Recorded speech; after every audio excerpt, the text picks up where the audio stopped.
দেখতে পাচ্ছ স্ক্রিন?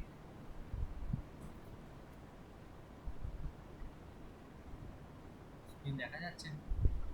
হ্যাঁ স্যার। বলা পুরো ক্লিয়ার আসছে? শুনতে পাচ্ছ সকলে? হ্যাঁ স্যার, শোনা যাচ্ছে।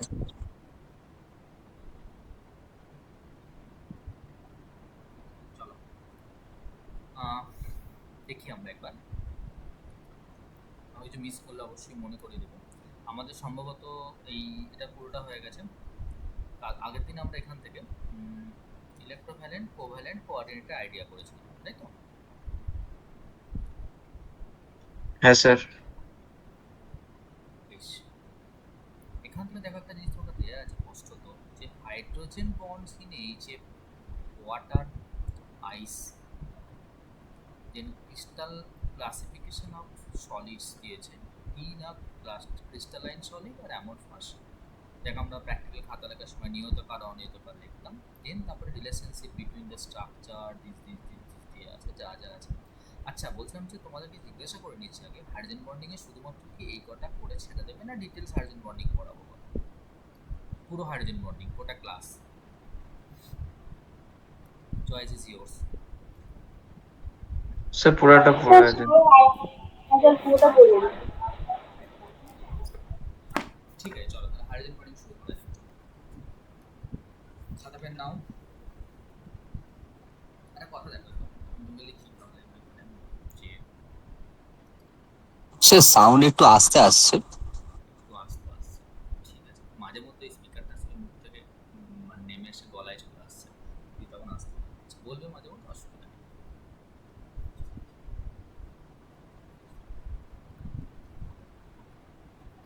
হাইড্রোজেন বন্ডস, তিনটে এলিমেন্ট বলা দিয়েছে, এইচএফ, ওয়াটার, আইস। তোমাকে এই তিনটে কথা যোগ দিতে বলেছে, এইচএফ, ওয়াটার অ্যান্ড আইস। আশা করছি লেখা বুঝতে পারছো সকলে। ক্লিয়ার তো এটুকু সবার? লেখা বুঝতে পারছো? টপিকস আইডেন্টিফাই করতে পারছো? একটা কথা বলি শুনুন প্রথমে। আমি পড়াশোনা করবো হাইড্রোজেন বন্ডিং নিয়ে, কেন করব সেটা আগে জানতে হবে। পড়াশোনা করব আমি হাইড্রোজেন বন্ডিং নিয়ে। একটা কথা বলো, আমরা যে সমস্ত permanent bond that is strong বন্ডগুলোকে আমরা দেখেছি, তারা কে কে? না, এক নাম্বারে কি আছে বলো তো? এক নাম্বারে হচ্ছে গিয়ে কোভ্যালেন্ট বন্ডিং, দুই নম্বরে হচ্ছে ionic, that is electrovalent bond, তিন নম্বরে ছিল আমাদের কোঅর্ডিনেট বন্ড। বলো হ্যাঁ কি না? এই তিনটে, এই তিনটে ছিল তো। বলছি এই বন্ডগুলো ছাড়া, এই বন্ডগুলো ছাড়াও আরও কিন্তু অনেক বন্ড এক্সিস্ট করতে পারে। জানা আছে সেই বন্ডগুলো কি নাম কারণ? কোনো একটা বন্ডের নাম আমি স্যার মেটালিক বন্ড আছে। মেটালিক বন্ড আছে। দেখে নাও একটা জিনিস, সেটা হচ্ছে গিয়ে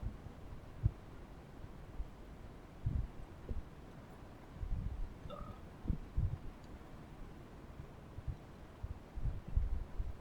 দেখো এবার আমরা যেটা বলছিলাম, যে এই বন্ডগুলো ছাড়াও যে সমস্ত উইক বন্ডগুলো এক্সিস্ট করে তাদের নামগুলো একবার দেখে নাও। নাম দেখো তো একবার। সে সমস্ত নামগুলো হচ্ছে, প্রথম নাম instantaneous induced dipole, instantaneous induced dipole. একটু লিখছি আমি একবার, ইনস্ট্যান্টানিয়াস ইনডিউসড ডাইপোল, ইনস্ট্যান্টানিয়াস ডাইপোল, এটাকে নামটাই শুনবি, যারা সায়েন্স নিয়ে পড়ে তারা হয়তো শুনেছে। 2 নম্বর হচ্ছে আমাদের ডাইপোল ডাইপোল আকর্ষণ বল, এটার নাম হয়তো অনেকে শুনেছে। 3 নম্বর হচ্ছে গিয়ে ডাইপোল ইনডিউসড ডাইপোল আকর্ষণ বল।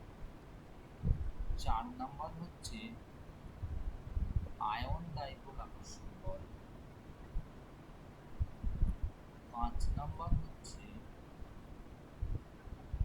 হাইড্রোজেন বল। এবার ভেবে দেখো যে আমি অ্যাকচুয়ালি পড়তে চলেছি হাইড্রোজেন বন্ডিং, তার মানে এই সমস্ত পার্মানেন্ট বন্ড ছাড়া যে সমস্ত আকর্ষণ বলগুলো কাজ করে, আকর্ষণ বলগুলো বলতে আমি যাদেরকে আমি একসঙ্গে বলে দিচ্ছি, ইন্টার মলিকুলার অ্যাট্রাকটিভ ফোর্সেস। এই যে তুমি, তোমাকে আমি নাম কটা করে 5টার নাম আমি লিখলাম, এদের মধ্যে এই যে হাইড্রোজেন বন্ডিংটা দেখছো, এই 5টার মধ্যে হাইড্রোজেন বন্ডিংটা একটু স্ট্রং, মানে একটুখানি বেশ ভালো বেগ দেয়। বেগ মানে হচ্ছে কি একটু প্রপার্টিস চেঞ্জ করে দেয়। আমার কথাটা বুঝতে পারলে কি বলতে চাই?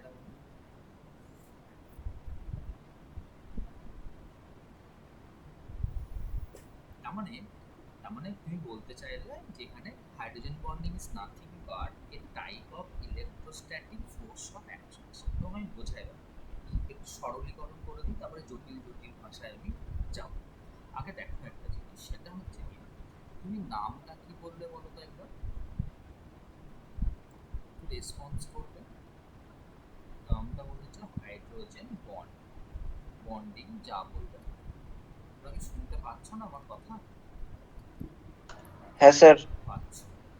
হাইড্রোজেন বন্ড নামের মধ্যেই একটা জিনিস ঢুকে আছে। কার নাম লুকিয়ে আছে বলো? না স্যার, একটা এইচ এর নাম লুকিয়ে আছে।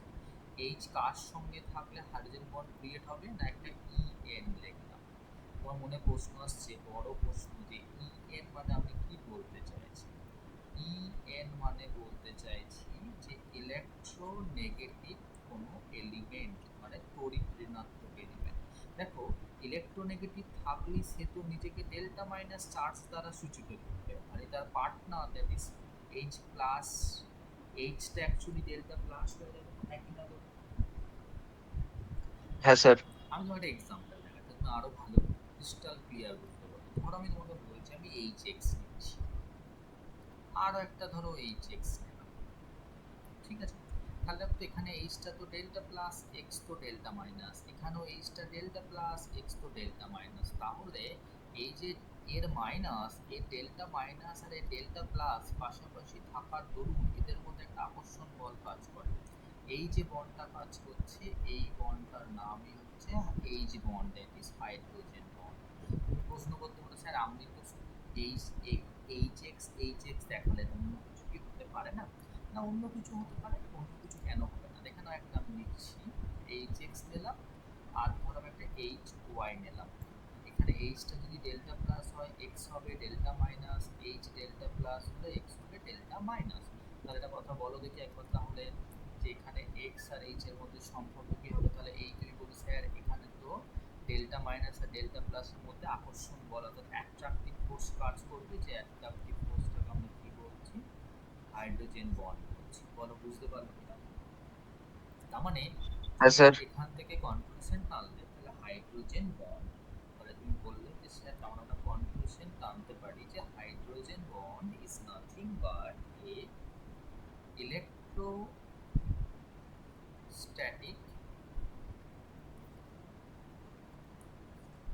Force of attraction. এটাকে আমরা কুলম্বের সূত্র দিয়ে প্রকাশ করি, তাই তো?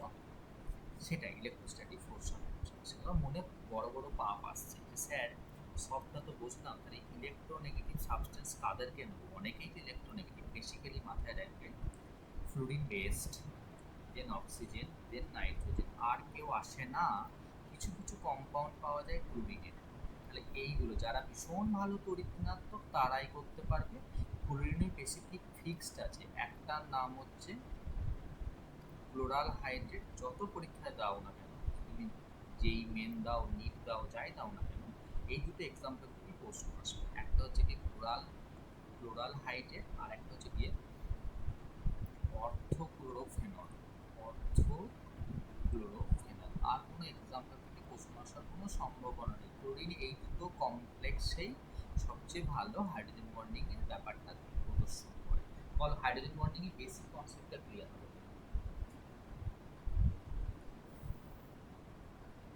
হ্যাঁ স্যার। বেশ, এবার একটা কন্ট্রোভার্সিয়াল কোশ্চেন করে দিই তোমাকে যে তোমাকে আমি বলে দিলাম যে এইচ যদি এফ এর সঙ্গে, অক্সিজেনের সঙ্গে বা নাইট্রোজেনের সঙ্গে অ্যাটাচ থাকে তাহলে ভালো হাইড্রোজেন বন্ডিং হয়, এটা আমি তোমাকে বোঝালাম, তুমি বুঝলে। তো প্রশ্ন হচ্ছে গিয়ে তাহলে এর সঙ্গে এই হাইড্রোজেনে এরা থাকলে এটা কিন্তু খুব সুন্দর সুন্দর মানে এফেক্টিভ হাইড্রোজেন বন্ড কিন্তু ফর্মেশন করে। কিন্তু আমার একটা বড় দাবি রয়েছে, সেই দাবিটা হচ্ছে গিয়ে ইলেকট্রোনেগেটিভিটিটাকে আমরা কাই দ্বারা ডিনোট করি, কাই অফ নাইট্রোজেন এবং কাই অফ ক্লোরিন, এই দুজনারই কাই দ্যাট ইজ তড়িৎ ঋণাত্মকতা দ্যাট ইজ ইলেকট্রোনেগেটিভিটি সমান, এবং তাদের ভ্যালু 3.0। কোন স্কেলে ইলেকট্রোনেগেটিভিটি? Pauling scale. পাউলিং স্কেলে আমি কি ক্যালকুলেশন করলাম? Electronegativity in Pauling scale. তাহলে দুটোরই তো জিরো, তাহলে আপনি বলছেন নাইট্রোজেন থাকলে এফেক্টিভ হাইড্রোজেন বন্ডিং করবে, আর ক্লোরিন থাকলে কেন কি ঘন্টা বাজাবে? তো এফেক্টিভ করবে না, কেন করবে না? একটা বড় প্রশ্ন, হ্যাঁ কিনা বলো? এর কারণ কি হ্যাঁ বলো? স্যার। এর কারণ হচ্ছে গিয়ে যে radius of chlorine atom, chlorine রেডিয়াসের হচ্ছে গিয়ে 0.99 অ্যাংস্ট্রম, কিন্তু যদি তুমি নাইট্রোজেনের রেডিয়াস দেখো তাহলে কিন্তু নাইট্রোজেনের রেডিয়াস হচ্ছে 0.70 অ্যাংস্ট্রম। যদি কষ্ট বলে দিলে যে তার মানে sir radius of chlorine is greater than radius of nitrogen. এটা কথা মতো বলো, হাইড্রোজেনের সঙ্গে যদি রেডিয়াসটা বাড়ে, যদি বাড়ে তাহলে তো এমনিতেই তো বন্ডটা উইক হয়ে যাচ্ছে, হ্যাঁ কি না বলো ব্যাপারটা? ক্লোরিনে আরো হ্যাঁ স্যার। যত বেশি, তাহলে যত বেশি হবে তাহলে নিশ্চয় তাহলে ভালো। তাহলে তার মানে এই জন্য এই যে ফ্যাক্টরটা তুমি দেখলে রেডিয়াসটা বড়, সেই জন্যই কিন্তু chlorine chlorine does not form effective hydrogen bond. তো স্যার আমি তো দুটো একটু দেখালেন, তাদের কিন্তু আমি লিখে দিচ্ছি। এক্সেপ্ট কি বলেছিলাম বলো তো একবার? একটার নাম বলেছিলাম ক্লোরাল হাইড্রেট, আর একটার নাম কি বলেছিলাম বলো তো? অর্থ ক্লোরো ফেনল। বলো বুঝতে পারলে কি? ক্লিয়ার হয়েছে? বেশি কে কানা করে, কি জন্য করে, ক্লিয়ার? এবার দেখো একটা জিনিস, সেটা হচ্ছে যে একটু বুঝতে পেরে গেলে বলে দেবে, তাহলে আমি নেক্সট টপিক্সে চলে যাবো। হ্যাঁ স্যার। একজন বা দুজন রেসপন্স করলে আমার হবে, কোনো সমস্যা নেই। এবার দেখো, তার মানে তোমাকে আমি যেটা বুঝিয়ে এলাম সেটা যদি ভদ্র সভ্যভাবে লিখে দিই, অর্থাৎ conditions for the formation of hydrogen bond. কি কি কন্ডিশন থাকতে হলো তো বলো তো? তোমরা বলো, একা একা তোমরাই বলো। অ্যাট লিস্ট 1 H অ্যাটম থাকতেই হবে, হ্যাঁ কিনা বলো তো? এবং সেই H অ্যাটমটা which is attached with En, মানে ভীষণ ভালো En অ্যাটম, তড়িৎ ঋণাত্মক একটা অ্যাটমের সঙ্গে তাকে যুক্ত থাকতে হবে। বলো কথাটা বুঝতে পারলে কিনা? লাইনটা মানে বুঝতে পারলে যে মিনিমাম একটা H অ্যাটম থাকতে হবে, এবং সেই H অ্যাটমকে করতে হবে ইলেকট্রোনেগেটিভ অ্যাটমের সঙ্গে অ্যাটাচ থাকতে হবে। বলো কথাটার মানে বুঝতে পেরেছো কিনা? হ্যাঁ স্যার। এবার সাইজ অফ ইলেকট্রো ইলেকট্রোনেগেটিভ অ্যাটমটাকে কি হতে হবে বলো তো, ভেরি, যত স্মল হবে তত ভালো বন্ডিং হবে। ক্লিয়ার ব্যাপারটা? এটা 2 নম্বর পয়েন্ট, যার জন্য ক্লোরিন ভালো করলো না, নাইট্রোজেন করলো। স্যার সাইজটা কি করে জানা যায়? সাইজটা যেমন বাঁ দিক থেকে ডান দিকে গেলে সাইজ ছোট হয়, ওপর থেকে নিচে গেলে বাড়ে। যখন পিরিয়ডিক টেবিল চ্যাপ্টার রয়েছে তোমাদের, তাহলে ওখানে আমি পড়াবো, দেখি দাঁড়াও দিকে একবার। না, তোমাদের নেই গো, পিরিয়ডিক টেবিল নেই তোমাদের সিলেবাসে। ঠিক আছে, যদি কোনো দিন আমরা একটু এগিয়ে নিই হাফ সিলেবাস, তারপরে তোমাদের দাবি থাকলে আমি পিরিয়ডিক টেবিলটা পড়িয়ে দেবো, তখন বুঝিয়ে দেবো যে কী করে সাইজ ফ্যাক্টরটা পাচ্ছে। ওকে, ওকে স্যার। আরেকটা তোমাকে কন্ডিশন বলছি যে, যে পরমাণুটার সঙ্গে, অর্থাৎ যে অ্যাটমটার সঙ্গে এইচ বন্ডটা ফর্ম করবে, সেই অ্যাটমটার উপরে অ্যাটলিস্ট একটা লোন পেয়ার থাকবে। তাহলে এইচ যে অ্যাটমের সঙ্গে বন্ড করবে, সেখানে সেই অ্যাটমটার অ্যাটলিস্ট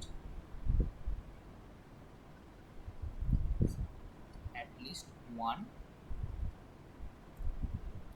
এলপি থাকবে। ওয়ান এলপি মানে ওয়ান লোন পেয়ার থাকবে, তার বেশি থাকতেই পারে, কোনো সমস্যা নেই। যেমন স্যার একটা এক্সাম্পল বুঝতে পারছি না, ধরো আমি এইচ এক্স নিচ্ছিলাম, এইচ এক্সটাকে ধরো আমি এইচ এফ নিচ্ছি। তুমি জানো যে হাইড্রোজেনের কনফিগারেশন বাচ্চাদের মতো করলে হয়ে যায় স্যার, কে কক্ষে একটা ইলেকট্রন থাকে আর এফ এর ধরো অ্যাটমিক নাম্বার 9। তাহলে এর কটা থাকে বলো তো? প্রথম কক্ষে 2টো, তারপরে কক্ষে 7টা। বাকি দেখো একবার, যখন হাইড্রোজেন যখন বন্ড ফর্ম করছে, তার নিজের একটা ইলেকট্রন দিল, আর এই ফ্লুরিন কি করছে, তার একটা ইলেকট্রন দিচ্ছে। কিন্তু ফ্লুরিন তো আছে 7টা, একটা দিলে এখনো কটা পড়ে আছে বলো? এটা তাহলে এই যে 6টা। 6টা মানে কটা লোন পেয়ার বলো তো? 3টে পেয়ার অফ লোন পেয়ার। এই একটা পেয়ার অফ লোন পেয়ার, এই একটা পেয়ার অফ লোন পেয়ার, এই একটা পেয়ার অফ লোন পেয়ার। তাহলে এই যে বন্ডটা কি ধরনের বন্ড না স্যার? ইকুয়াল শেয়ারিং করেছে। আমার এটা নিশ্চয়ই এটা কি বন্ড বলো তো? Covalent bond. ক্লিয়ার? ওয়াইটটা দিয়েছে, ওয়াইটটা শেয়ারিং করেছে, তাহলে covalent bond. All concept clear হলো কিনা? হ্যাঁ স্যার। হ্যাঁ স্যার। বেশ, তারপরে দেখো একটা জিনিস, সেটা হচ্ছে কি, আর কোনো শর্ত হয়ে গেছে। এবার তোমার কিছু স্পেসিফিক ফিচার্স, স্পেসিফিক ফিচার্স মানে characteristics of hydrogen bond. Hydrogen বন্ডের কিছু বৈশিষ্ট্য, যেগুলো ফ্যামিলি থেকে মানে ওর ভেতরে ঢুকে বার করতে হবে, যে কী করে কী বৈশিষ্ট্য থেকে আমি বুঝবো, আইডেন্টিফাই করবো, বা আমাকে ইন্টারেস্ট হওয়ার। প্রথম পয়েন্ট তুমি বলতে পারো যে H bond is much more weaker bond than covalent bond। ওকে তো বলেই দিলাম যে পার্মানেন্ট বন্ডের থেকে এগুলো স্ট্রং হয়, এগুলো উইক হয়। বলছে যে এইচ বন্ডটা মাচ মোর উইকার বন্ড, তার থেকে না কোভ্যালেন্ট বন্ড সমযোজী বন্ধনের থেকে অনেক বেশি উইক হয়। কথাটা বুঝতে পারলে? দেখো, এই এইচ অ্যাটমটা যে ইলেকট্রোনেগেটিভ অ্যাটমের সঙ্গে যুক্ত থাকবে, মাথায় রাখবে সেই অ্যাটমটার ইলেকট্রোনেগেটিভিটি যত বেশি হবে, তত বেশি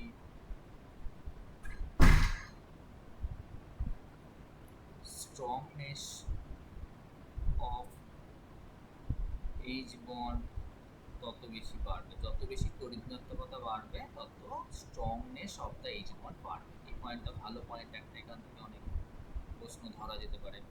ক্লিয়ার ব্যাপারটা? হ্যাঁ স্যার। তাহলে একটা জিনিস দেখো দেখি একবার, আমি তোমাকে যদি একটুখানি বোঝানোর চেষ্টা করি। ধরো কোনো একটা জায়গায় ধরো বন্ডিং হচ্ছে, তুমি নিজেই বলবো আমাকে। ধরো এই প্রশ্নটা 2018 সালে ওয়েস্ট বেঙ্গল জয়েন্টে এসেছিল। আমি তোমাকে ড্র করে দিচ্ছি।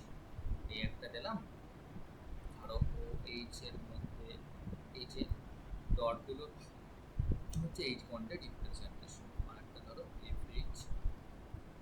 বলো তো তাহলে স্ট্রংনেসের অর্ডারটা কি হবে? কোনটা সবচেয়ে স্ট্রং?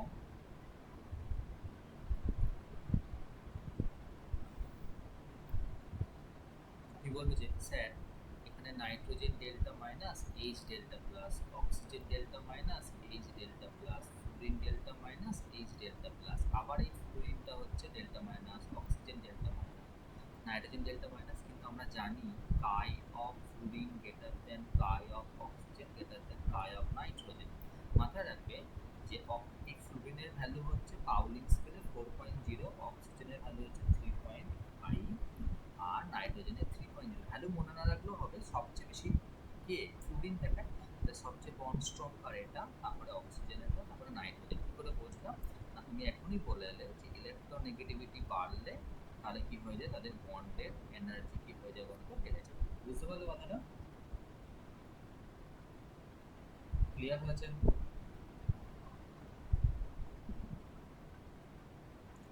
মনে হচ্ছে বোঝাতে পারলাম না। কারো কোনো ডাউট থাকলে বলো।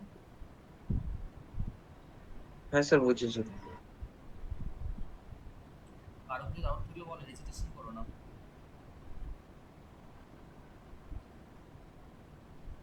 কেউ আছো? বেশ, তো সকলেই বুঝতে পেরেছে। এবার দেখে নাও, আরেকটা পয়েন্ট তোমাকে বলে দিই যে যেমন ধরো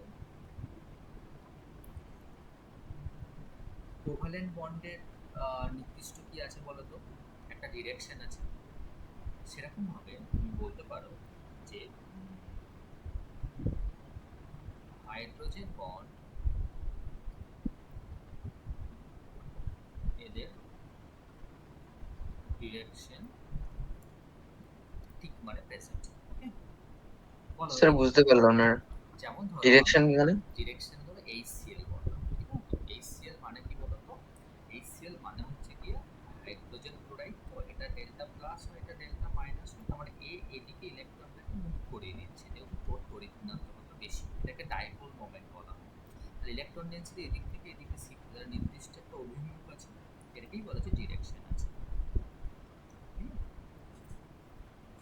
আচ্ছা স্যার। এবার দেখো,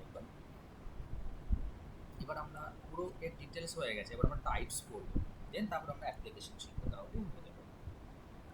দেখো এবার আমরা পড়াশোনা করছিলাম কাকে নিয়ে, হাইড্রোজেন বন্ডকে নিয়ে পড়াশোনা করছিলাম। হাইড্রোজেন বন্ডের দুটো টাইপ হয়। একটা টাইপ হচ্ছে ইন্টার মলিকুলার হাইড্রোজেন। কি বললাম? ইন্টার মলিকুলার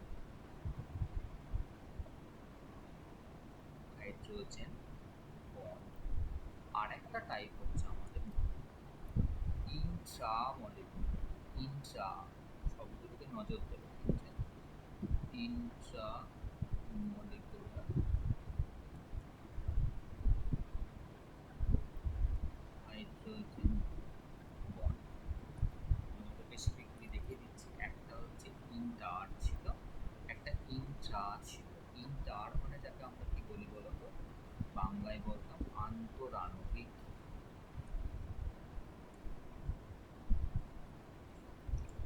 আর ইন্টার মানে হচ্ছে অন্ত আণবিক।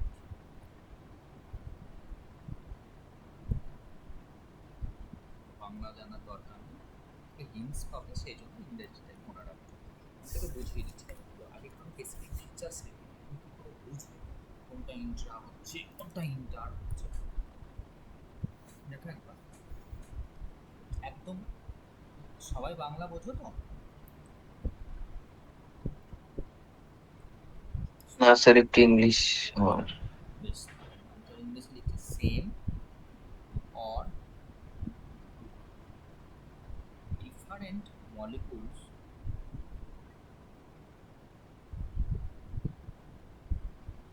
কটা থাকবে, মোর দ্যান ওয়ান। কি বললাম? সেম মলিকুল বা ডিফারেন্ট মলিকুল মোর দ্যান ওয়ান লাগবে। আমি লিখলাম only one molecule, only one molecule, but molecule has at least two different functional group।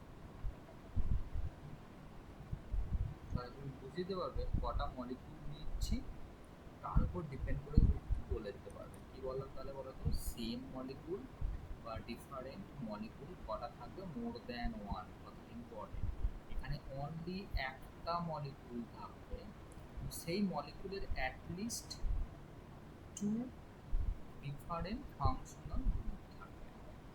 কত কথাটা ক্লিয়ার হয়েছে? এবার তোমাকে এক্সাম্পল দিলে তুমি আরো ক্রিস্টাল ক্লিয়ার হয়ে যাবে, অলরেডি বুঝতে পারলে। হ্যাঁ স্যার। হ্যাঁ স্যার। এবার দেখো, হ্যাঁ স্যার। এবার তোমাকে আমি এমফেসিস করার চেষ্টা করব। প্রথম আমি কাকে করবো বলো তো? প্রথম আমি করতে চলেছি ইন্টারমলিকুলার।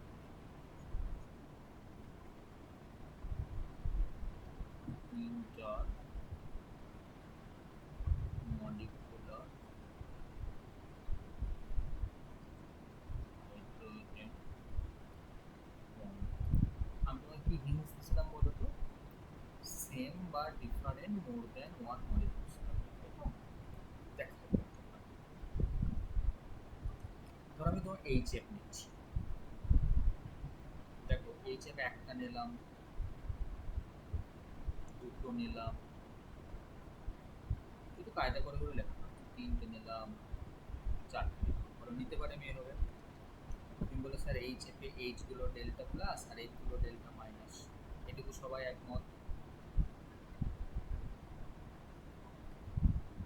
কেন এরকম হলো না sir? Chi of fluorine is greater than chi of hydrogen, যেহেতু ফ্লোরিন ইজ মোর ইলেকট্রোনেগেটিভ, তাই তার মাথায় ডেল্টা মাইনাস আর তার পার্টনারের মাথায় ডেল্টা প্লাস। এটা ক্লিয়ার কিনা বলো?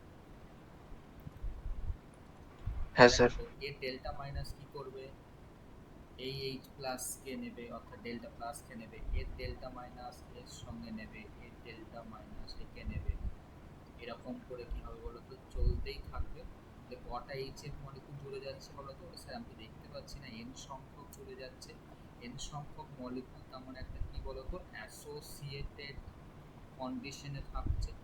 অ্যাসোসিয়েটেড কন্ডিশনে থাকার সুবিধাগুলো দেখে নাও। অ্যাসোসিয়েশন কন্ডিশনে থাকলে তাহলে একটা কি তৈরি করছে বলো তো? একটা বাল্কি মলিকুল তৈরি করছে, মানে সাইজটা প্রচুর বেড়ে যাচ্ছে। Bulky molecule, molecular weight obviously বাড়ছে কারণ অনেক মলিকুল জুড়ছে। আর একটা হচ্ছে গিয়ে এক্সটেন্সিভ এক্সটেন্সিভ এইচ বন্ড হচ্ছে। কি ধরনের এইচ বন্ড হচ্ছে বলো তো? অনেকগুলো মলিকুল লেগেছে, তাহলে তাকে আমরা কি বলছি? Inter molecular hydrogen bond. ওরা বুঝতে পারলে কিনা প্রপার্টিগুলো? এই যে স্পেসিফিক সেটটা দেখছো, এই যে স্পেসিফিক তুমি স্ট্রাকচারটা দেখলে, এই স্ট্রাকচারটা কতদূর পর্যন্ত চলছে স্যার আমি জানি না, মানে ইনফাইনাইট সেট, এবং স্পেসিফিক সেটটার নাম কি? Zigzag set. ঠিক আছে, বলো কোনো সমস্যা? না স্যার। হ্যাঁ স্যার। ক্লিয়ার হচ্ছে? এবার আমাদের প্রিয় জিনিস জলকে নিয়ে আমরা স্টাডি করব। দেখো, জলের স্ট্রাকচারটা তো আমরা অলরেডি ড্র করতে শিখে গেছি। আমি এইভাবে ধরো ড্র করছি। এইভাবে ড্র করার সুবিধা কি না, আমরা একটু হাইড্রোজেন বন্ডিংটা ভালো করে দেখাতে পারবো, তোমরাও ভালো বুঝতে পারবে, আমারও একবারে বোঝাতে সুবিধা, আর কোনো ভালো হবে না। বলে স্যার আমি তো লোন পেয়ার লিখলাম। লোন পেয়ার লিখিনি, তুমি তো জানো লোন পেয়ার আছে, তুমি দিয়ে দিতে পারো। একটা কথা আমাকে বলো দেখে একবার তাহলে। এবার তোমাকে দেখাতে পারে, দেখো তো এই যে এইচটা ডেল্টা প্লাস, তাহলে এই অক্সিজেনের সঙ্গে কি করবে বলো তো? Hydrogen bonding. দেখো এই এইচ এই অক্সিজেনের সঙ্গে হাইড্রোজেন বন্ডিং, এই এইচ এই অক্সিজেনের সঙ্গে হাইড্রোজেন বন্ডিং, এই ও এদিক দিয়ে কারোর সঙ্গে জুড়ে যাবে, এদিকে এইচ আরেকজনের সঙ্গে জুড়ে যাবে, তার মানে কি হলো বলো তো? এইচ টু ও হোল এন অবস্থায় রয়েছে। এটাও কিন্তু অ্যাসোসিয়েটেড কন্ডিশনে থাকলো, হ্যাঁ কি না বলো? তোমাকে হ্যাঁ স্যার। পরীক্ষায় একটা কোশ্চেন আসে, পরীক্ষায় একটা নর্মালি একটা কোশ্চেন তোমাকে যদি দেয়, ইন কেস কোশ্চেনটা হচ্ছে one water molecule can form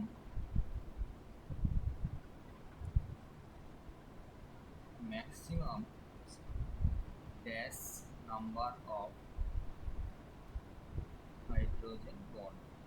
করো দেখি।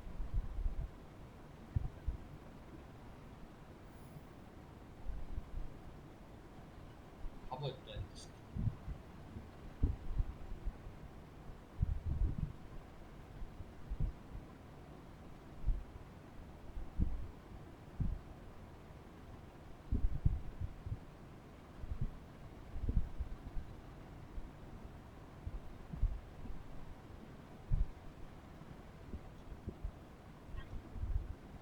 স্যার তিনটে করতে পারছে। আর কেউ কিছু? ওয়াটার মলিকুলের শেপ কেমন ছিল তোমরা এইভাবে আঁকতে কি শেপ, আশা করি আমার কথাটা মনে পড়ছে। মনে করে দেখো দেখি একবার যে এইখানে একটা তোমাদের লোন পেয়ার ছিল, এখানে একটা লোন পেয়ার ছিল, হ্যাঁ কিনা বলো? বাকি দেখো এই হাইড্রোজেনটা একটা জলের মলিকুলের সঙ্গে এই হাইড্রোজেনটা আরেকটার সঙ্গে এই লোন পেয়ারটা আরেকটার সঙ্গে এই লোন পেয়ারটা আরেকটার সঙ্গে, তাহলে one water molecule can form maximum 4 number of hydrogen bonds। মানে বুঝতে পারলে কি ক্লিয়ার হয়েছে?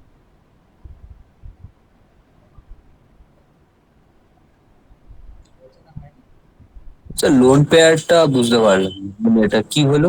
লোন পেয়ার এইভাবেও ভাবতে পারো যে ধরো এইচটা তো ডেল্টা প্লাস, এইচটাও ডেল্টা প্লাস, তাহলে নিশ্চয়ই এই water molecule as a whole তো নিউট্রাল, তাহলে এরা যদি দুজন ডেল্টা প্লাস হয় তাহলে অক্সিজেন নিশ্চয়ই 2 ডেল্টা মাইনাস, তাহলে এই একটা ডেল্টা মাইনাস দিয়ে অন্যজনের সঙ্গে আর একটা ডেল্টা মাইনাস দিয়ে অন্যজনের সঙ্গে। বুঝতে পারছো? আচ্ছা। বেশ, আশা করছি আর রেসপন্স পাচ্ছি না যখন, তার মানে সবাই বুঝে গেছে পণ্ডিত সবাই। এবার তারপরে চলে এসো অ্যামোনিয়া। দেখো তুমি জানো যে অ্যামোনিয়া কেমন দেখতে হয়, তাই তো? NH3 স্ট্রাকচারের নাম ছিল পিরামিডাল। এবার এখানে আমরা একটু আমাদের স্বার্থে একটু অন্যভাবে আঁকার চেষ্টা করছি। ধরো NH3,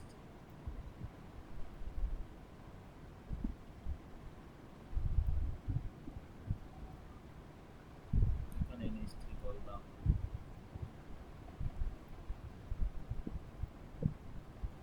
এই NH3 করলাম। দেখো একবার তাহলে দেখো তো এই যে এনটা ডেল্টা মাইনাস হবে তার সঙ্গে এই হাইড্রোজেনের এই এন এর সঙ্গে এই হাইড্রোজেন আবার এদিক দিয়ে জুড়তে থাকবে, এদিক দিয়ে জুড়তে থাকবে, তোমরা তুমি বলে গেলে এটাও অ্যাসোসিয়েটেড কন্ডিশন। এন এর সংখ্যক জুড়ে গেল, তাহলে একটা ক্লিয়ার হয়েছে?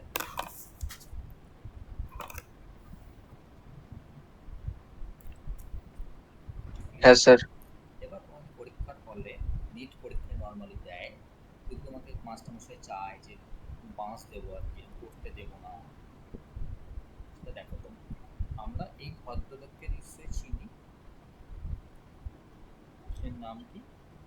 আমাদের সবার ঘরে আছে ভিনিগার, যাকে আমরা এমনি নাম বলছি অ্যাসিটিক অ্যাসিড, আর যদি আইউপিএসি নাম বলি তাহলে নাম হয়ে যাচ্ছে ইথানোয়িক অ্যাসিড। ক্লিয়ার?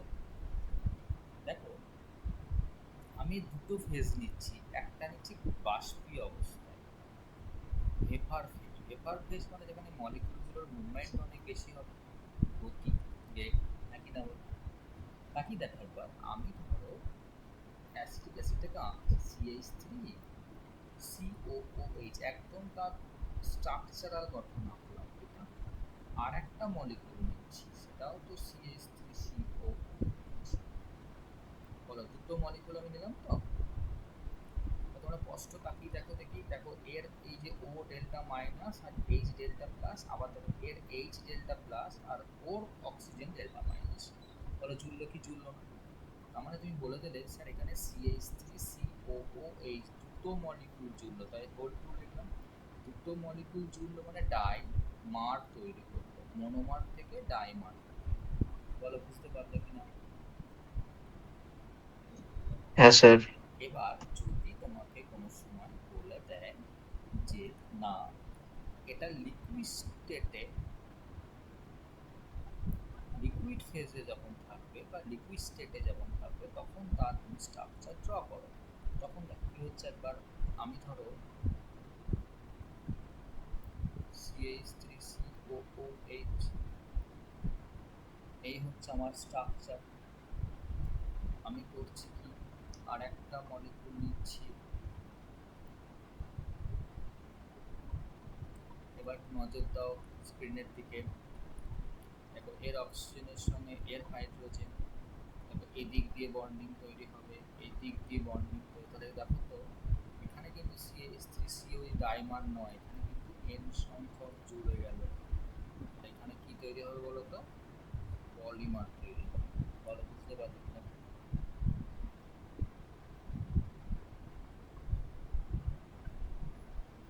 সমস্যা? ক্লিয়ার তো? স্যার একটা জুড়লো বলে পলিমার, আর দুটো বলে ডাইমার। একটা না, দুদিক থেকে যুক্ত থাকলে তো অনেক দূর যাবে, কোথায় গিয়ে থামবে আমি তো জানি না, তাই পলিমার। ওকে, আর স্পেসিফিক দুটো হলে ডাইমার, তিনটে হলে ট্রাইমার, চারটে হলে টেট্রামার, আর 10 পর্যন্তকে আমরা অলিগোমার বলি। 10-এর পর থেকে আমরা পলিমার বলি। আমি তো শুনতে পাচ্ছি না এখানে কতক্ষণ জুড়ছে, তো আমরা একবারে ডাইরেক্ট পলিমারিক ফর্ম বলে দেবো। ক্লিয়ার? Okay sir. ওকে, এবার দেখো, তাহলে দেখো দিকে আমাদের সিলেবাসে যেগুলো ছিল একটু নজর দাও। আমাদের অলরেডি আমরা এই চেকটা করে নিয়েছি, ওয়াটার করে নিই, আমাদের সময় তো আইস বাকি আছে, হ্যাঁ কিনা বলো? হ্যাঁ স্যার। বেশ, আমাদের মোটামুটি আমাদের ইন্টারমলিকুলার হয়ে গেছে। এবার আমরা শিখবো অন্য কিছু। অন্য কিছু বলতে আরেকটা ছিল, কি ছিল বলো তো? ইন্ট্রামলিকুলার। Intramolecular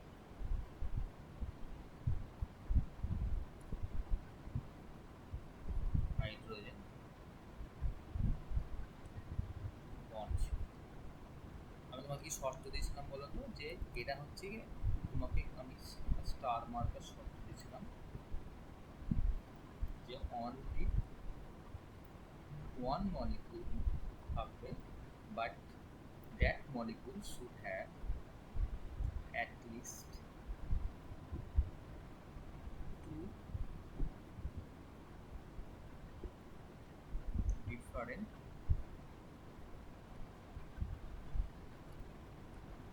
functional groups.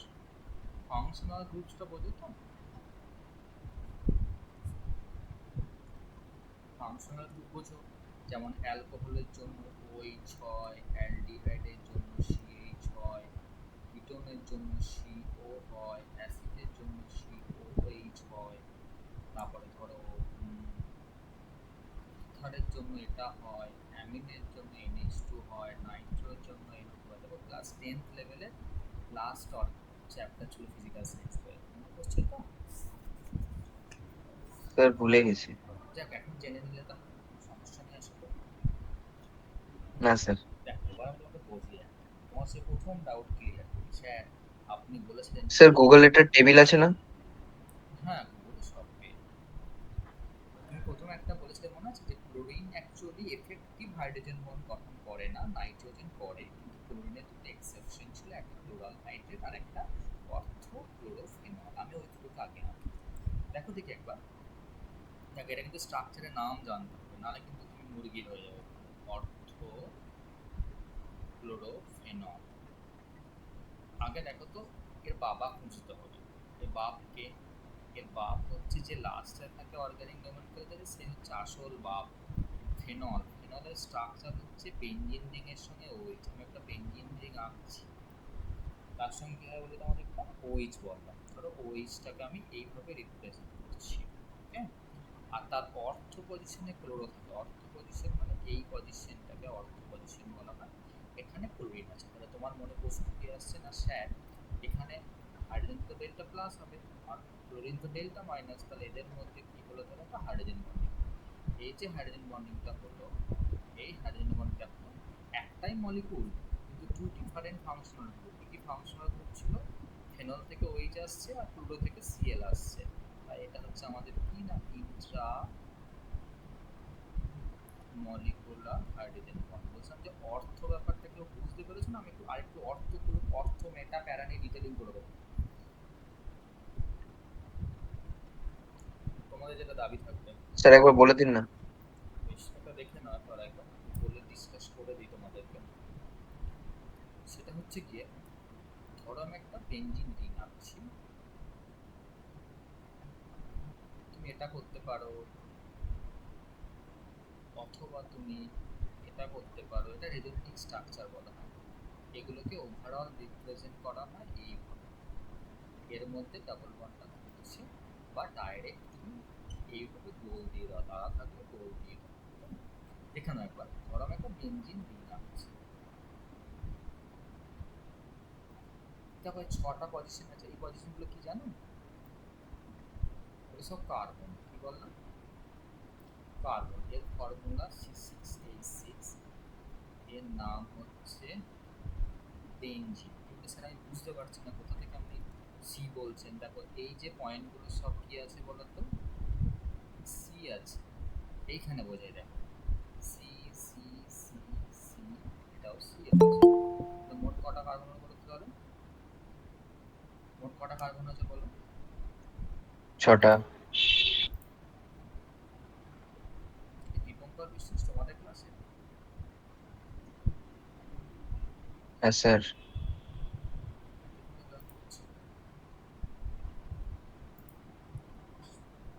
লেগে লাভ নেই, চলো 6টা হলো। আচ্ছা বলো তো এই কার্বনটা তুমি জানো তো কার্বনের ভ্যালেন্সি কত হয়? 2,4, তাহলে ভ্যালেন্সি কত হয় বলো তো 4। এরকম করে মনে রাখবে, মা কালীর 4টে হাত হয়, কার্বনেরও 4টে হাত। তাহলে বলো এই কার্বনটা কটা হাত হয়েছে বলো? স্যার এই তো দেখতে পাচ্ছি এদিকে একটা আর এদিকে দুটো, তাহলে মোট 3টে হয়েছে, মানে কটা বাকি আছে? স্যার একটা বাকি আছে, এখানে কি আছে? হাইড্রোজেন। দেখো দেখি এই কার্বনটারও একটা এইচ বাকি আছে, এই কার্বনটারও একটা এইচ বাকি আছে, এই কার্বনটারও একটা হাত মানে এইচ বাকি আছে, এটারও একটা হাত এইচ, এটারও একটা হাত এইচ। মোট কার্বন হলো 6টা। বলো এই ডিটেলিংটা বুঝতে পারলে কিনা? হ্যাঁ স্যার। এবার ব্যাপারটা হয়ে যাচ্ছে এই জায়গায়, যখন তুমি এইটা বেঞ্জিন আঁকলে তখন তোমার 6টা জায়গায় খালি রয়েছে। তুমি যে কোনো একটা জায়গায় কোনো একটা গ্রুপ ধরো ঢুকিয়ে দিয়েছো, যা খুশি ঢুকিয়েছো, আমি জানি না কি ঢুকিয়েছো, একটা গ্রুপ ঢুকে গেছে। তাহলে ওর সাপেক্ষে এটা প্রথম পজিশন, এই প্রথম পজিশনটাকে অর্থ বলা হয়। তাহলে এই দিকটাও তো প্রথম পজিশন, একটা ডান দিকে একটা বাম দিকে, একে অর্থ বলা হয়। তারপরের পজিশনটার নাম হচ্ছে মেটা। ওটা যদি মেটা হয় তাহলে এদিক থেকে এটাও মেটা, আর তার ঠিক উল্টো দিকেরটা হচ্ছে প্যারা।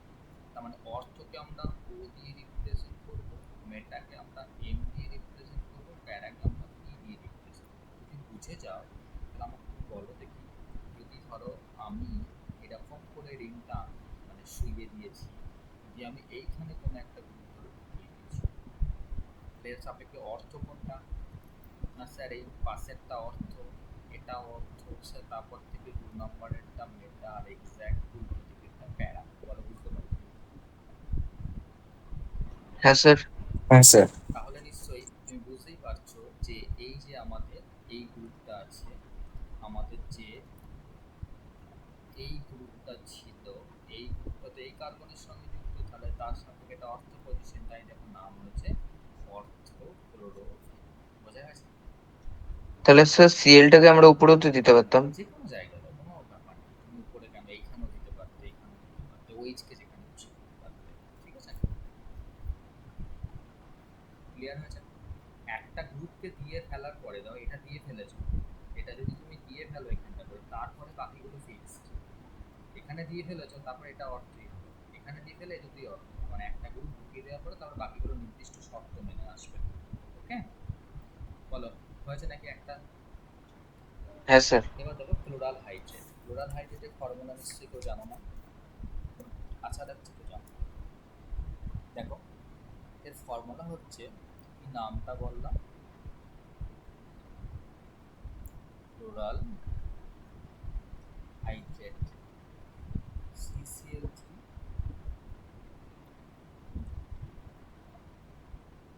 CH OH এই হচ্ছে ফর্মুলা। এটা বড় জটিল একটা ফর্মুলা। আগে দেখো ওকে রিপ্রেজেন্ট বুঝে যাবে, CCl3 তাহলে কার্বনের সঙ্গে 3টে সিএল আছে, একটা সিএল, একটা সিএল প্রথম, একটা সিএল প্রথম, তার সঙ্গে দেখো সিএইচ আছে, আমি সিএইচটাকে এইভাবে রিপ্রেজেন্ট করছি, আর তার সঙ্গে দেখো তো দুটো ওইচ হোল্ড ওয়াইজ, মানে দুটো ওইচ আছে, তাহলে আমি একটা ওইচ করলাম, এই একটা ওয়েট করলাম। তুমি স্পষ্ট এবার বুঝে যাচ্ছ স্যার এটা তো ডেল্টা মাইনাস, এটা তো ডেল্টা প্লাস, তাহলে নিশ্চয়ই এদের মধ্যে হাইড্রোজেন বন্ডিং, এটা ডেল্টা মাইনাস, এটা ডেল্টা প্লাস, তাহলে এদের মধ্যে হাইড্রোজেন বন্ডিং। দেখো তো নিজের মলিকুলের মধ্যেই হলো, এটা তো নিজের মলিকুলের মধ্যেই হলো, নিজের মলিকুলের মধ্যেই হয়েছে, মানে একটা মলিকুলের মধ্যেই হয়েছে, তাহলে কি বলছি আমরা ইন্ট্রা মলিকুলার হাইড্রোজেন। বল বুঝতে পারলে কিনা? ক্লিয়ার তো? হ্যাঁ স্যার। বেশ, তারপর আমি তো একটা স্পেসিফিক এক্সাম্পল, তোমার নাম দিলাম আমি অর্থো নাইট্রোফেনল। আমাদের প্রবলেম হচ্ছে আমরা স্ট্রাকচার জানি না, এটাই সমস্যা। দেখো এই বাপকে বলো তো একবার, স্যার এই তো ফেনল যে পেয়ে গেছি। ফেনল যদি হয়, ফেনল মানে কি বলেছিলাম, বেঞ্জিন রিংয়ের সঙ্গে একটা ওয়েজ থাকবে, ঠিক আছে? ধরো তুমি এরকম করে ওয়েজটাকে লিখলে, তার অর্থ পজিশনে নাইট্রো, আমি উপরটাও নিতে পারি নিচেরটাও নিতে পারি। ধরো নিচেরটা নিচ্ছি, নিচেরটা কী দেবো আমি, নাইট্রো। নাইট্রো মানে হচ্ছে গিয়ে এই গ্রুপটা NO2, NO2কে আমি এইভাবে রিপ্রেজেন্ট করতে পারি। তাহলে তুমি নিজেই বলো তাহলে একবার, এখানে কি বন্ডিং হবে? ও এর মানে ডেল্টা মাইনাসের সঙ্গে এইচ এর বন্ডিং হলো, এটা আমাদের কি ধরনের বন্ডিং হলে? ইন্ট্রামলিকুলার, একই না? তো তোমাকে আরেকটা তোমাকে বলছি, আমি ধরো নাম দিলাম অর্থো হাইড্রক্সি বেনজাল ডিহাইড, বিভৎস বড় নাম একটা। দেখো তাহলে এর বাপ হচ্ছে এইটা বেনজাল ডিহাইড। তুমি বলে দিলে স্যার বেনজাল ডিহাইড মানে বেনজিনের সঙ্গে অ্যালডিহাইড, তাকে আমরা বেনজাল ডিহাইড বলছি। তাহলে আমি অ্যালডিহাইডটাকে আমি এইভাবে আঁকি, অ্যালডিহাইড গ্রুপ হচ্ছে CH, ভেঙে নিলাম। তার অর্থ পজিশনে আছে হাইড্রক্সি, হাইড্রক্সি মানে ওইচ। তারপরে আমি এই ওপরের অর্থ, প্রথমটাই তো অর্থ এদিকেও নিতে পারতাম এদিকেও নিতে পারতাম, আমি এইটাকে নিলাম। এখানে কি নিচ্ছি বলো তো, আমি অর্থ থেকে নিচ্ছি আমি ওইচ, ওইচ মানে hydroxy.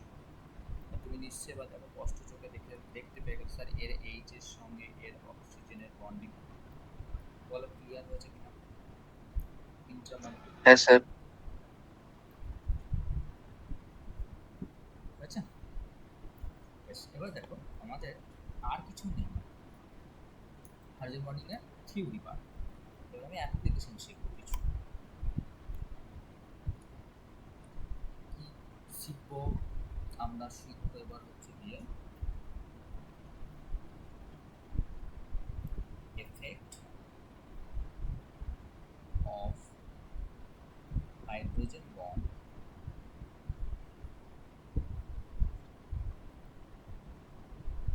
on different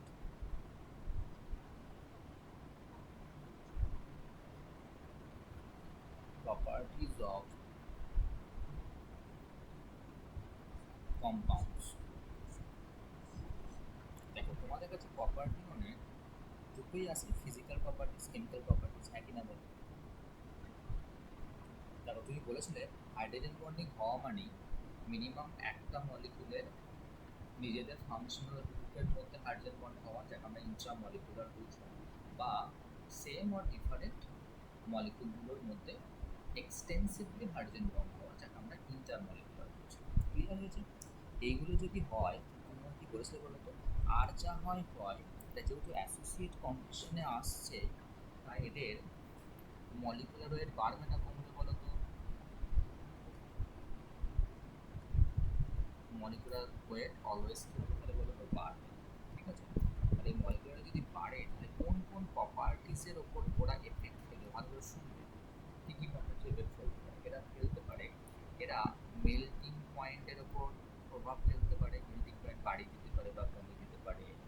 ফুটনাঙ্ক, that is boiling পয়েন্টের উপর হতে পারে। তারপরে হতে পারে তোমার গিয়ে লেটেন্ট হিট অফ ভেপারাইজেশন। সকলে শুনতে পাচ্ছ তো? তারপরে হ্যাঁ তোমার স্যার। হতে পারে ভিসকোসিটি,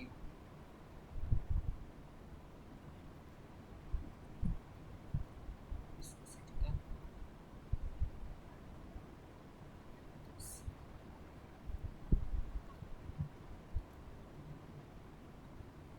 তারপরে তোমাকে ভিসকোসিটি পরে তোমাদের আসবে হয়তো কনসেন্ট্রেশনের চেঞ্জ হতে পারে, সারফেস টেনশন,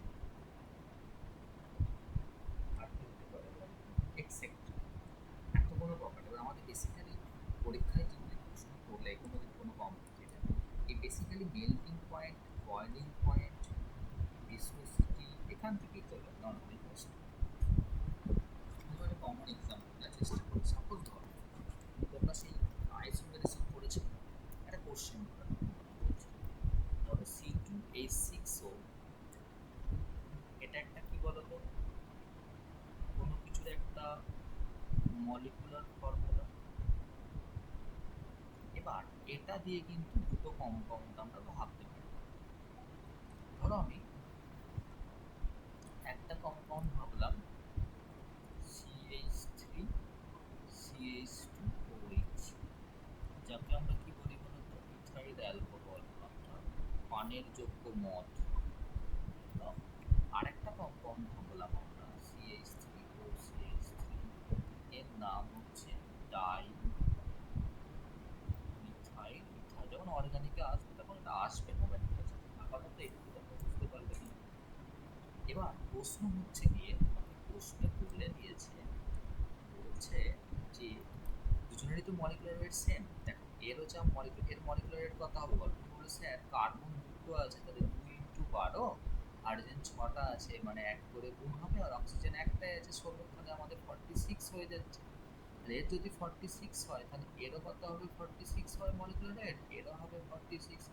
দুজনেই তো বয়লিং পয়েন্ট সেম হওয়া উচিত, কিন্তু বলছে যে এর নাকি বয়লিং পয়েন্ট, ইথাইল অ্যালকোহলের বয়লিং পয়েন্ট নাকি তোমার গিয়ে approx 78.5 degree centigrade, whereas dimethyl ইথারের বয়লিং পয়েন্ট হচ্ছে অনলি 19.5 ডিগ্রি সেন্টিগ্রেড।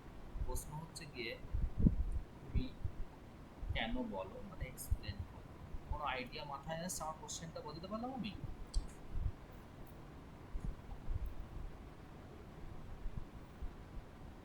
যদি শুনতে পাও একটু বলো আমার কোশ্চেনটা বোঝাতে পারলাম কিনা। হ্যাঁ স্যার। কোনো আইডিয়া মাথায় আসছে কারো?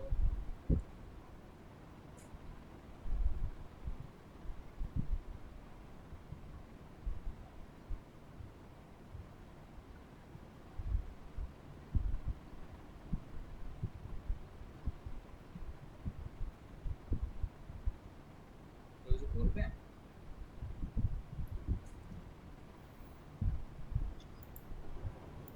বাকিটা কি আর তো ক্লাসে নেই? আশানুর, হ্যাঁ স্যার। কোনো রেসপন্স পাচ্ছি না তো। ক্লাস করছো তো ঠিকঠাক করে? হ্যাঁ স্যার। এ, দীপঙ্কর, হ্যাঁ স্যার। মন্দিরা, হ্যাঁ স্যার। নীল, স্যার ওই মানে ডাইমিথাইল, স্যার ওটার সঙ্গে স্ট্রং বন্ড তৈরি করবে হাইড্রোজেন, তার জন্য, কারণ ওর ইলেকট্রোনেগেটিভিটি বেশি। ঠিক আছে চেষ্টা করো, সেটাই অনেক। পূজা, স্যার। ক্লাস করছো এটাই অনেক। দীপিকা, সৃষ্টি, ইয়েস স্যার। ক্লাস করছো, শুনছো, সব বুঝতে হ্যাঁ স্যার। পারছো? হ্যাঁ বুঝতে পারছি। আচ্ছা, ঠিক আছে। বেশ চলো আমি তোমাদের বোঝানোর চেষ্টা করি। আমি তোমাকে কয়েকটা মজাদার ইস্যু বলি আর কি। মজাদার ইস্যু বলতে আমি তোমাকে কয়েকটা ইয়ার কিচ্ছা হলে কয়েকটা পয়েন্ট বুঝিয়ে দিচ্ছি তোমাকে। বয়লিং পয়েন্ট, ব্র্যাকেটে লিখলাম রিলেটেড টু কোনো অর্গানিক কম্পাউন্ডের বয়লিং পয়েন্টে কিছু মজাদার ইস্যু তোমাকে বলি, শর্ট শর্ট টেকনিক বলবো। প্রথম পয়েন্ট হচ্ছে গিয়ে, যদি মলিকুলার ওয়েট বাড়ে তাহলে বয়লিং পয়েন্ট বেড়ে যাবে। কেন বলো তো? মলিকুলার ওয়েট বাড়ছে মানে নিশ্চয়ই মলিকুলের সংখ্যা বাড়ছে, মলিকুলের সংখ্যা বাড়ছে মানে নিচে তোমাদের নিশ্চয়ই বন্ডিংটা বাড়ছে, বন্ডিং এবং সেই বন্ডিং এক্সট্রা ম্যানেজ করার জন্য সেগুলোকে আকর্ষণ কাটিয়ে উঠে বয়লিং পয়েন্টে পৌঁছানোর জন্য এক্সট্রা হিট রেখে বয়লিং পয়েন্ট বাড়বে। সেকেন্ড পয়েন্ট হচ্ছে কি, সারফেস এরিয়া যদি বাড়ে, দেখলাম সারফেস এরিয়া যদি বাড়ে বয়লিং পয়েন্ট কমবে। তুমি সারফেস এরিয়া যদি ভালো পয়েন্ট, ভালো ভাষায় লিখতে পারো, নাম্বার অফ ব্রাঞ্চিং যত বাড়বে তত বয়লিং পয়েন্ট বাড়বে। কারণ নাম্বার অফ ব্রাঞ্চিং বাড়া মানে সারফেস এরিয়া কমে যাওয়া, তত বয়লিং পয়েন্ট বেড়ে যাবে। আর লাস্ট পয়েন্ট এবং রাজা পয়েন্ট হচ্ছে গিয়ে যত হাইড্রোজেন বন্ডিং এর সংখ্যা বাড়বে তত বয়লিং পয়েন্ট বাড়বে। এই কটা পয়েন্ট মনে রেখে দেবে, বুঝে নেবে, দেখবে আর কিছু আট পাবে না। আমি তোকে এক্সপ্লেন করবো, কোন পয়েন্টটা বোঝাতে হবে। প্রথম পয়েন্টটা বোঝালাম, লাস্ট পয়েন্টটা তুমি নিজেই বুঝতে পেরেছো যে হাইড্রোজেন বন্ডিং ফর্ম করা মানে এক্সট্রা বন্ড ফর্ম করা, এক্সট্রা বন্ড ফর্ম করা মানে এক্সট্রা বন্ডের এনার্জিকে কাটিয়ে উঠে বয়েলিং পয়েন্টে পৌঁছানোর জন্য এনার্জি অবভিয়াসলি বেশি লাগবে, মানে বয়েলিং পয়েন্ট। সেকেন্ড পয়েন্টটা নিয়ে কারো কি ডাউট আছে? হ্যাঁ স্যার, সারফেস এরিয়াটা বলে দিন একবার। মনে মনে ভাবো একবার, তোমার বাড়িতে 10জন রিলেটিভ এসছে, ঠিক আছে? 10জন রিলেটিভ আজকে মারাচ্ছে হাঁড়িটাই ভাত রাঁধে। যখন তোমার ফ্যামিলি মেম্বার 4 জন, কিন্তু 10জন সামনে রিলেটিভ এসছে, যদি 10 জনের জন্য যে হাঁড়িতে ভাত রাঁধে, তুমি শিওর যে 4 জনের জন্য সেই হাঁড়িতে ভাত রাঁধে না? মারা হ্যাঁ স্যার। কিন্তু লজিক বোঝে না, মারা কিন্তু 10জন চলে গেলে আবার ছোট হাঁড়ি দিয়ে ভাত রাঁধে। মায়েদের দাবি কি, আরে ভাই ওইভাবে ভাত রাঁধলে 2 দিনে আমার গ্যাস শেষ হয়ে যাবে। মারা একটু বলে গ্যাস শেষ হয়ে যাবে। লজিকটা কোন জায়গায় দাঁড়িয়ে আছে? বড় হাঁড়ি মানে সারফেস এরিয়া বড়, তার পিছনে তলদেশ বড়, কিন্তু আমাদের গ্যাসের বার্নার তো ফিক্সড। তাহলে ওই যে জায়গাটা হিট পাবে সেই জায়গার জলটা কি হবে, গরম হবে, গরম হলে ঠান্ডা হয়ে যায়, সেটা উপরে যাবে, উপরের ভারী জল অর্থাৎ ঠান্ডা জল নিচে আসবে। এরকম করে পরিচলনের মাধ্যমে টোটাল যখন জলটা গরম হবে তখন তুমি চাও, হ্যাঁ কিনা বলো? লজিক তো। হ্যাঁ স্যার। আমার হুম। সারফেস এরিয়া বাড়লে বয়েলিং পয়েন্ট বাড়বে না? কমবে। কমবে না, বাড়বে। স্যার, আমি ভুল লিখেছি এখানে। স্যার অনেকক্ষণ সময় নেবে তো, মানে এটা কি বাড়া বলে? অনেকক্ষণ সময় নেবে না, অনেক টেম্পারেচার বেশি লাগতে হবে। তুমি যদি একই সময় যদি বয়েলিং পয়েন্ট বাড়াতে চাও তো, ঠিক আছে? আচ্ছা। এইখানটা করে আমি ফুড লিখেছিলাম। এটা কি মজার ছলে বলে দেওয়া ব্যাপারটা কি, সারফেস এরিয়া বাড়লে বয়েলিং পয়েন্টটা, তার নাম্বার অফ ব্রাঞ্চিং বাড়লে বয়েলিং পয়েন্টটা এখানটা করে উল্টো হবে, তাহলে এই জায়গাটা কি হবে বলতে পারো? কমে যাবে এই জায়গাটা। ওকে, ঠিক আছে, চলো এবার আমরা এখানে আমরা আসল জায়গায় চলে আসি, কেন হলো দেখো এবার। আচ্ছা, তুমি বলেছিলে যে স্যার এইটাই নাকি বয়েলিং পয়েন্ট বেশি, মানে মদ দ্যাট ইজ ইথাইল অ্যালকোহলে বয়েলিং পয়েন্ট বেশি হচ্ছে, কেন হচ্ছে স্যার আমাকে এক্সপ্লেন করুন। আচ্ছা, আমি এইটুকু পার্টকে একত্রিত করে C2H5OH লিখতে পারি? নিশ্চয়ই পারি।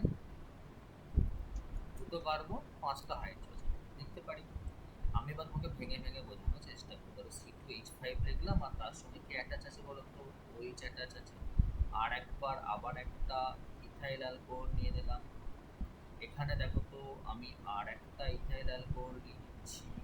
তাহলে তুমি স্পষ্ট বুঝতে পারছো যে স্যার তার মানে এদের মধ্যে অ্যাকচুয়ালি কি হচ্ছে বলো তো? হাইড্রোজেন বন্ডিং হচ্ছে। কি হাইড্রোজেন, এই বন্ডটার নাম কি, কি ধরনের হাইড্রোজেন বন্ডিং? স্যার অনেকগুলো মলিকুল জুড়ছে, মানে inter molecular hydrogen bond form করছে। এই দেখো হাইড্রোজেন বন্ড ফর্ম করলে বয়েলিং পয়েন্ট কি হয়ে যায়, বেড়ে যায়। কিন্তু কিন্তু আর একটা এক্সাম্পল তো ছিল ডাইমিথাইল ইথার, সে কেমন দেখতে হয় দেখো দেখি একবার। এইরকম অক্সিজেনের দুটো লোন পেয়ার থাকবে। আচ্ছা তাহলে কথা বলো, হাইড্রোজেন বন্ডিং করার কি চান্স আছে? বলে স্যার হ্যাঁ, তো অক্সিজেন আছে। তো অক্সিজেন কার সঙ্গে যুক্ত? নট হাইড্রোজেন, কার সঙ্গে যুক্ত? কার্বনের সঙ্গে যুক্ত। তাহলে নিশ্চয়ই হাইড্রোজেন বন্ডিং হবে না। যদি হাইড্রোজেন বন্ডিং না হয় তাহলে কি করবে বলো তো? যে এই লোন পেয়ার দিয়ে ডাইপোল ডাইপোল ইন্টারাকশন করবে, ডাইপোল ডাইপোল ইন্টারাকশন করবে। আর ডাইপোল ডাইপোল ইন্টারাকশনটা কি হয়, compare to hydrogen bonding weak হয়। তাই এর কিন্তু বয়েলিং পয়েন্ট কমে গিয়ে হয়ে গেছিল 19.5 ডিগ্রি সেন্টিগ্রেড। আর এর সেই জন্য বয়েলিং পয়েন্ট হয়ে গেছিল বলো 78.5 ডিগ্রি সেন্টিগ্রেড। বলো বুঝতে পারলে? ক্লিয়ার হয়েছে? হ্যাঁ স্যার। এবার তোমাকে যদি আমি আরেকটা ধরো প্রশ্ন করি, যে তোমাকে বললো যে কোশ্চেনটা হচ্ছে বিপি মানে boiling point of অর্থো nitrophenol is less than that of para-nitrophenol. Explain time. তোমার মাথায় কি প্রশ্ন আছে? স্যার এখানে নিশ্চয়ই টুইস্ট মারছে, স্যার এখানেও নাইট্রো আছে, স্যার এখানেও নাইট্রো আছে, স্যার এখানেও ফেনল আছে, এখানেও ফেনল। তাহলে গ্যারান্টি এদের দুজনেরই মলিকুলার ওয়েট কি হবে বলো তো? সেম হয়ে যাবে। সারফেস এরিয়াও কি হয়ে যাবে বলো তো? সেম হয়ে যাবে। তাহলে নিশ্চয়ই আমাদের বড় দাবি হচ্ছে হাইড্রোজেন বন্ডিং এর গল্প নিয়ে অ্যান্সার আসবে, হ্যাঁ কিনা? পুরোটা বলো খুঁজে বের। তাহলে নিশ্চয়ই এর জন্য নাটকবাজ বা যত কর্মকাণ্ডের দায়ীকেই অর্থ অ্যান্ড প্যারা পজিশন, হ্যাঁ কিনা বলো? এটাতে কারণ হওয়া উচিত। হ্যাঁ স্যার। স্যার একটু ভাবো একবার, যদি আমি অর্থ নাইট্রোফেনল ভাবি একবার, দেখো আমি তোমাকে ছবিটা আঁকি আগে। অর্থ নাইট্রোফেনল, তাদের বাবার নাম হচ্ছে ফেনল। তাহলে ফেনল মানে কি বলেছিল বলতো? বেঞ্জিনের সঙ্গে কি থাকবে? ওইচ। হয়েছে। আর দেখো একবার তার সঙ্গে অর্থ পজিশনে নাইট্রো, নাইট্রো আমি একবার এঁকেছিলাম, মনে করে দেখো এরকম করে নাইট্রো এঁকেছিলাম আমি, অক্সিজেন মাইনাস। তাহলে এদের মধ্যে কি বন্ডিং আসছে বলতো? এদের মধ্যে আসছে হাইড্রোজেন বন্ডিং। এটা কি ধরনের হাইড্রোজেন বন্ডিং স্যার? এটা তো নিজেদের মলিকুলের মধ্যেই হলো। তাহলে এটা কি ধরনের hydrogen bonding? Inter Intra molecular hydrogen bonding. এটা কি মলিকুলার রেট বাড়ছে না আগে যা ছিল তাই আছে বলো তো? তো স্যার এই তো আগে যা ছিল তাই আছে, সেম আছে। সেম আছে বলো। কিন্তু তোমাকে যখন বলবে প্যারা নাইট্রোফেনল, কি নাইট্রোফেনল বলো তো? প্যারা নাইট্রোফেনল। দেখে না একবার, আমি যদি এটাকে এইভাবে আঁকি, দেখো ফেনল আঁকবো, কিন্তু ফেনল মানে স্যার ওইচ লিখে দিই। আর প্যারা মানে ঠিক উল্টো পজিশন বলেছিলেন, আমি দেখো নাইট্রো আঁকছি এটা। তো তখন তুমি কি বলবে বলো তো? ধরো আমি আর একটা মলিকুল নিচ্ছি,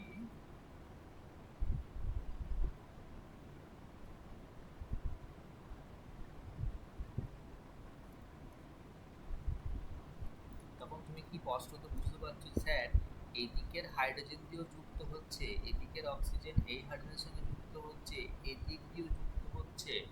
মানে কি বলতো? একটা এই হাইড্রোজেন বন্ডটার নাম হচ্ছে ইন্টার মলিকুলার, মানে দুদিক থেকে যুক্তে যুক্তে যুক্তে যুক্তে অনেক দূর চলে যাচ্ছে। মানে মলিকুলার ওয়েট কি হবে গো? মলিকুলার ওয়েটটা অনেক, এর মলিকুলার ওয়েট কি হবে তাহলে? বাড়বে। কেন? বাড়বে। অনেকগুলো মলিকুল একসঙ্গে অ্যাসোসিয়েটেড কন্ডিশনে রয়েছে, আর মলিকুলার ওয়েট যদি বেড়ে যায় তাহলে বয়লিং পয়েন্ট কি হয়ে যাবে বলেছিলাম? বেড়ে যাবে। বলো কনসেপ্ট ক্লিয়ার কিনা? ক্লিয়ার হয়েছে? হ্যাঁ স্যার। হ্যাঁ স্যার। বেশ। হ্যাঁ স্যার। তোমাকে একটা আমি একটা একটা হোমওয়ার্ক দিচ্ছি, একটা তোমরা এটা ভেবে আসবে একবার। কি হোমওয়ার্কটা দিচ্ছি যে আইস যখন মেল্ট করছে তখন ভলিউম কি হচ্ছে বলো তো? ডিক্রিজিস করছে। স্যার ইনক্রিজ হচ্ছে। আইস মেল্ট করলে ভলিউম কমে যায়।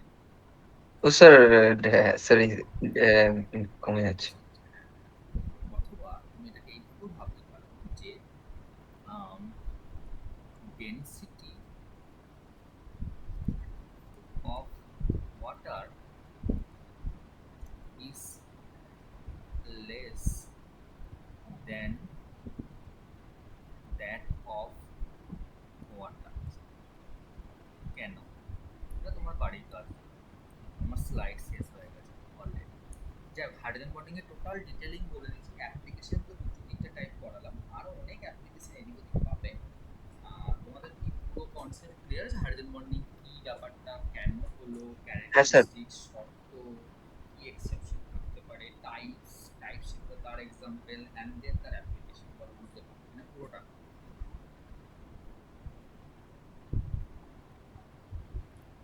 আমার পুরোটা পুরো ডিটেলস দিয়ে দিয়েছি, আর কিছু এর বাইরে কোশ্চেন না আসে কিন্তু। আমি তোমার এখান থেকে কি কি পড়লাম বলতে তোমাকে পড়ে নিলাম। আজকে হাইড্রোজেন বন্ডিং পড়লাম,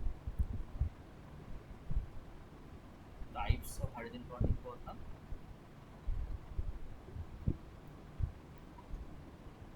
অ্যাপ্লিকেশন অফ হাইড্রোজেন বন্ডিং। এই পর্যন্ত কারো কোনো সমস্যা আছে? সবার ক্লিয়ার একদম? হ্যাঁ স্যার।